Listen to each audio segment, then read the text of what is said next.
Hello everyone and welcome to our YouTube channel target for IQ. आज का जो हमारा टॉपिक है वो है trial of the warrant cases by the magistrate. Trial of the warrant cases by the magistrate. Okay, तो जो warrant case होता है पहले उसकी डेफिनेशन को समझना होगा। ये आपकी जो डेफिनेशन है वो सेक्शन 2X में डिफाइन है और ये बोलता है कि वारंट केस वो केसेस होते हैं जिनकी जो पनिशमेंट होती है वो डेथ या फिर डेथ पेनाल्टी या इम्प्रिजनमेंट फॉर लाइफ या for the term exceeding 2 years. तो यहाँ पे ये ध्यान रखना है कि टर्म एक्सीडिंग 2 ईयर्स, यानी कि अगर एग्जैक्ट 2 ईयर्स की बात हो रही है तो वो समन केस हो जाएगा, ना कि वारंट केस। वारंट केस तब होगा जब वो एक्सीड करेगा 2 ईयर्स को। तो this is what a warrant case is a case relating to an offence punishable with death penalty, imprisonment for life or imprisonment for a term exceeding 2 year, which is defined in section 2X. Okay, so warrant case mentioned in column 6 of the first schedule which are not tried by the session court are tried by the court of magistrate. अब अगर हम देखें तो जो trial of warrant case है उसको दो part में डिवाइड किया जा सकता है, यानी इनके जो प्रोसीजर हैं वो यहाँ पे दो पार्ट में होंगे। पहला है वो केसेस जो पुलिस रिपोर्ट पे इनिशिएट हुए हों, जिनका प्रोसीजर जो है वो सेक्शन 238 से लेकर 243 और फिर एंड में 248 और 250 में दिया है। और दूसरा जो प्रोसीजर है वो है procedure for the trial of the warrant case instituted otherwise than on police report, यानी कि ये कंप्लेंट की बात कर रहे हैं। और इसका जो प्रोसीजर है वो सेक्शन 244 से लेके 247 में और 248 से लेके 250 में है। ओके, तो सेक्शन 248 और 250 जो प्रिस्क्राइब करते हैं प्रोसीजर वो दोनों ही केस में कॉमन है। Now we'll start with the cases instituted on police report. Section 238 basically एक तरीके से मैनिफेस्टेशन है जो आपका प्रिंसिपल है नेचुरल जस्टिस का, फेयर ट्रायल का और रूल ऑफ ऑडी अल्ट्रम पार्टम का। यहाँ पर सेक्शन 238 कहता है कि जब मजिस्ट्रेट के सामने अक्यूज आएगा तो मजिस्ट्रेट को पहले इस बात को कंफर्म करना होगा कि जो प्रोविज़न दिया है सेक्शन 207 में उसका प्रॉपर कंप्लायंस हुआ है कि नहीं। 207 में जो प्रोसीजर है वो ये कहता है कि पुलिस रिपोर्ट पे जो मैटर इंस्टीट्यूट हुए हैं वहाँ पे अक्यूज को जो भी रेलिवेंट डॉक्यूमेंट्स हैं उनकी एक कॉपी दी जाएगी। ओके, तो यहाँ पे सो दैट अक्यूज इस बात से वेल टू नोन हो कि उसका जो फर्दर डिफेंस है उसको किस टॉपिक पे, किस इशू पे उसको जो है वो ट्राई किया जाएगा। तो जो भी पुलिस रिपोर्ट की जो कॉपी होगी या जो भी अदर रेलिवेंट डॉक्यूमेंट्स होंगे उसकी जो कॉपी है वो यहाँ पे अक्यूज को दी जाएगी, ठीक है, so that he gets the opportunity to prepare his defence.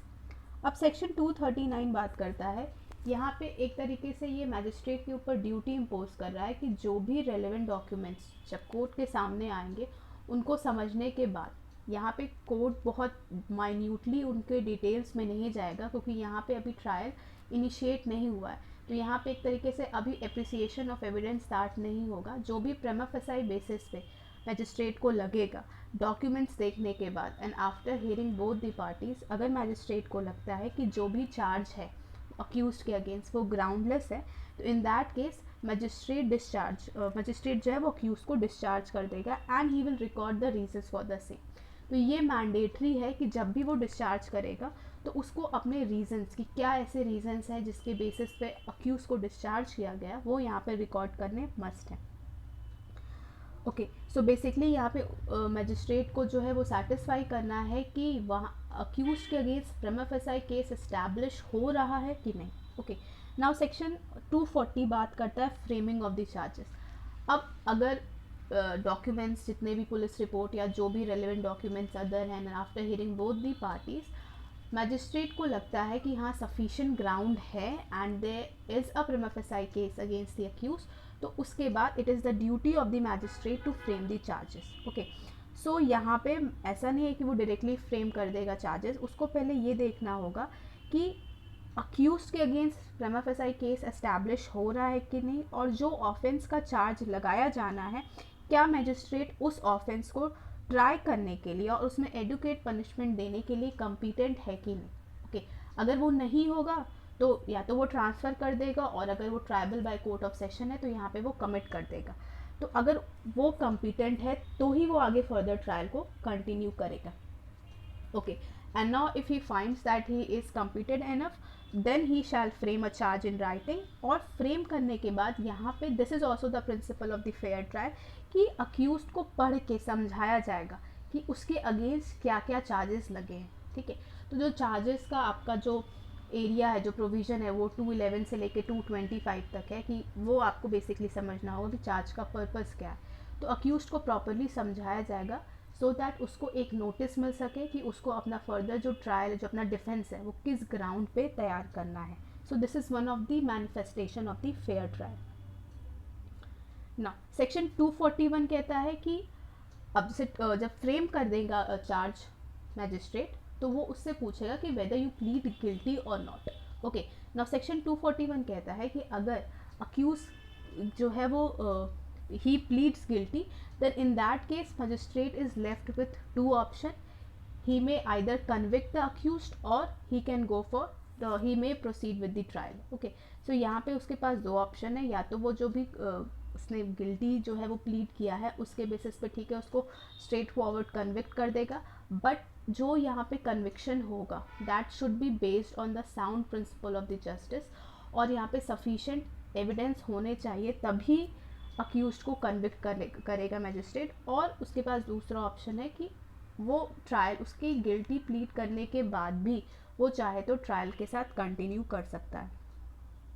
Section 242 कहता है कि अगर 241 में अक्यूज को कन्विक्ट नहीं किया गया है and the magistrate has decided to go on with the trial, then in that case सबसे पहले मैजिस्ट्रेट एक डेट फिक्स करेगा जिस दिन प्रोसिक्यूशन के एविडेंस लिए जाएंगे, प्रोसिक्यूशन के जो विटनेसेस हैं उनको एग्जामिन किया जाएगा, ठीक है। एंड उसके बाद सेक्शन 243 बात करता है कि जब एक बार प्रोसिक्यूशन एविडेंस ओवर हो जाएंगे तो यहाँ पे जो बर्डन है वो शिफ्ट हो जाएगा डिफेंस के ऊपर, और डिफेंस की बारी आ जाएगी अपने एविडेंस को सामने रखने की।